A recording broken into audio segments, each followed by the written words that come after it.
What's up, everybody? I just got back from the gym, and I'm not gonna lie, today's workout was tough. When I finished the workout, my legs were wobbly, my lungs were burning, I had sweat dripping down my back, and I was thirsty. I didn't take my water bottle to the gym, and when I don't do that, I drink out of the water fountain, and I always get super, super parched. And I leave the gym feeling like my mouth is a desert and my tongue is like made of sandpaper.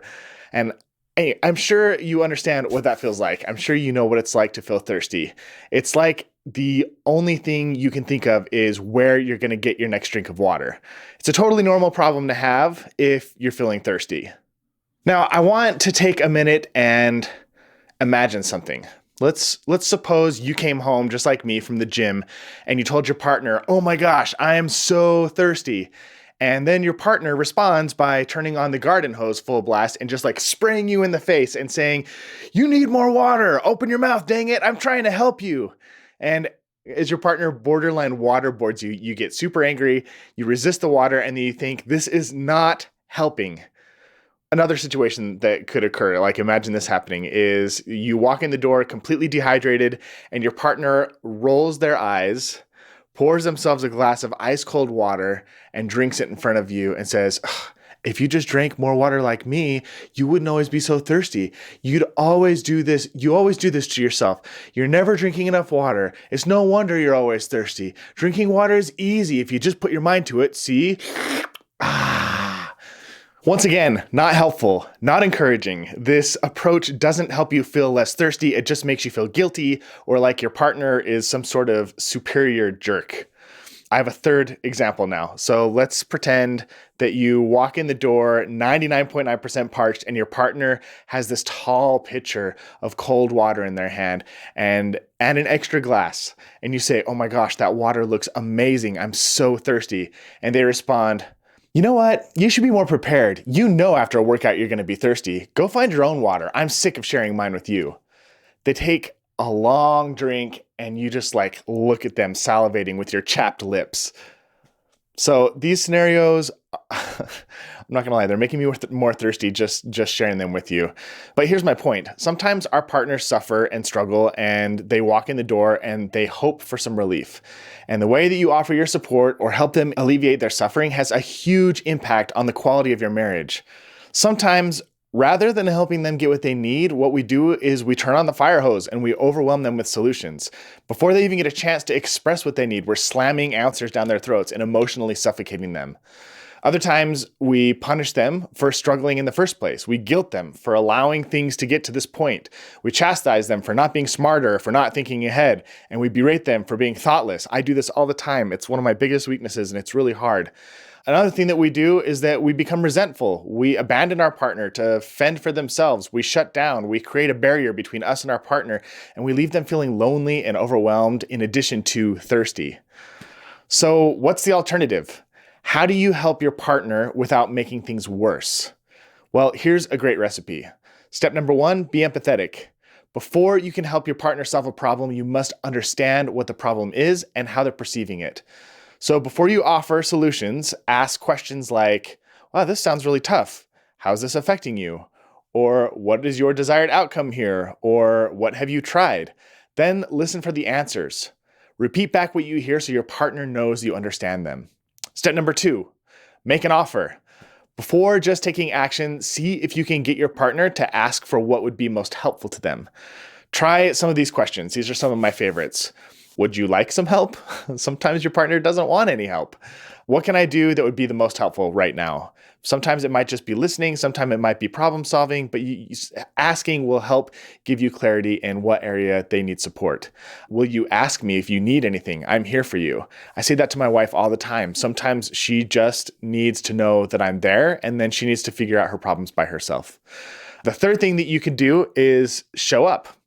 This is probably the most important step for building a trusting, committed relationship. You got to show up the way that you committed to show up in the very beginning. This proves that you're dependable, that you're a reliable partner.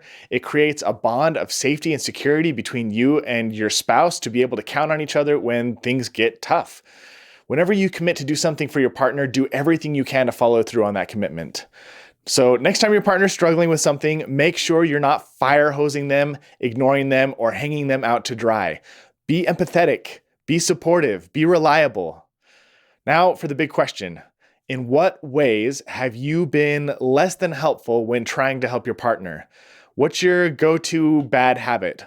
How could you be better about supporting your partner? If you enjoyed this episode, I would love to have you drop in a review and let me know what you thought about it, or drop over to the blog and leave your comments. Leave a comment to let me know what your thoughts are on these questions. How can you be better? I literally read all the emails I get. I read all the comments on the blog, and your thoughts and your input and your feedback is really important to me. I hope this episode makes you think a little bit about how you are approaching supporting your partner and how you might be doing more damage than good when you're trying to help them. All right, guys, we'll talk to you soon.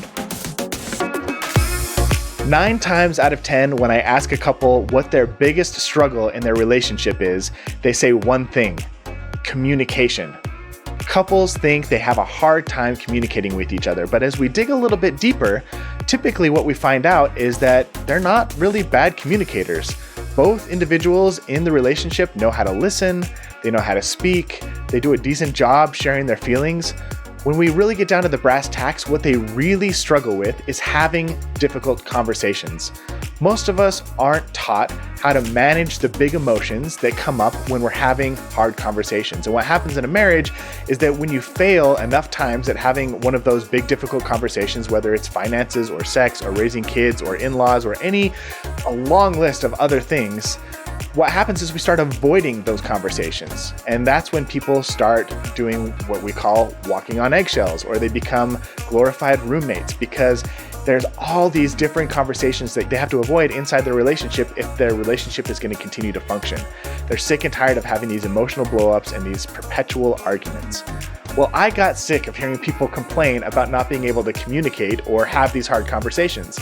So for the last year, I have been hard at work putting together an amazing course to teach people how to navigate difficult conversations successfully, how to manage those big, hard conversations that always end up in an argument, and do it in a way that leaves you both feeling happy, connected, fulfilled, and that turns the conflict that used to kind of linger inside your relationship, or that tension that used to just loom over you when you had these conversations for weeks or even months or days, and turn that into hours or minutes, or completely get rid of it altogether.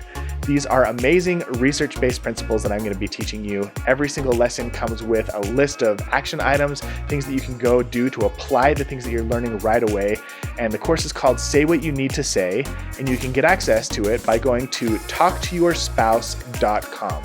I'm really excited about it. I hope you go check it out, and I'll be sharing more about it in future episodes. If you are the type of person who struggles having difficult conversations, you are not alone. And oftentimes all it takes is learning a couple of really cool skills, tools, or principles, and it shifts everything for you. So if that sounds like you, go to talktoyourspouse.com and you can sign up right now.